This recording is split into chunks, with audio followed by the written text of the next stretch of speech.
ചാലിയാർ പുഴയിലെ സ്വർണ്ണഖനനം നാട്ടുകാർക്കും തീരദേശവാസികൾക്കും വലിയ ഭീഷണി സൃഷ്ടിക്കുന്നു. എടവണ്ണ പഞ്ചായത്തിലെ കുണ്ടുതോട് പ്രദേശത്ത് ചാലിയാർ പുഴയുടെ തീരത്തോട് ചേർന്ന് കിടക്കുന്ന മൂലത്തുപറമ്പ് പ്രദേശത്തെ ജനങ്ങളെയാണ് ഇത് ഭീതിയിലാഴ്ത്തിയത്.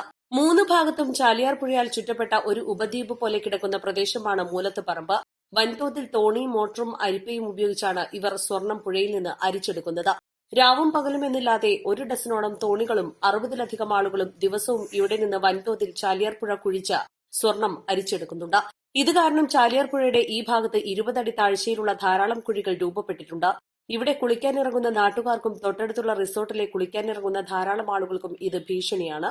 സ്വർണ്ണഖനനത്തിന്റെ ഭാഗമായി താഴെ ഭാഗത്തു നിന്ന് മണ്ണെടുക്കുന്നതിന്റെ ഫലമായി മുകൾ ഭാഗത്തെ പീലിക്കണ്ണൻ പാറയിലെ കെട്ടിനിൽക്കുന്ന വെള്ളം ഇവിടേക്കൊഴുകുകയും തദ്ദേശവാസികളുടെ കിണറുകളിലെ ജലവിധാനം അങ്ങേയറ്റം താഴ്ന്നു പോവുകയും ഇവിടെ കുടിവെള്ള പ്രതിസന്ധി രൂക്ഷമാവുകയും ചെയ്തിട്ടുണ്ട്. 60-ലധികം കുടുംബങ്ങൾ ഈ പ്രദേശത്ത് താമസിക്കുന്നുണ്ട്.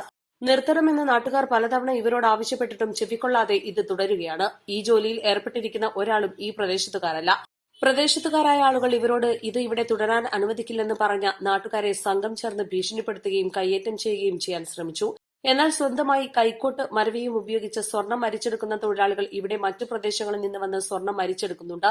അവർ പ്രദേശത്തുകാർക്ക് പ്രയാസമില്ലെന്നും നാട്ടുകാർ പറഞ്ഞു. ഇതിനെതിരെ നാട്ടുകാർ സംഘടിക്കുകയും ആക്ഷൻ കമ്മിറ്റി രൂപീകരിക്കുകയും അധികാരികൾക്ക് പരാതി നൽകാനും തീരുമാനിച്ചു. East live, Edavanna.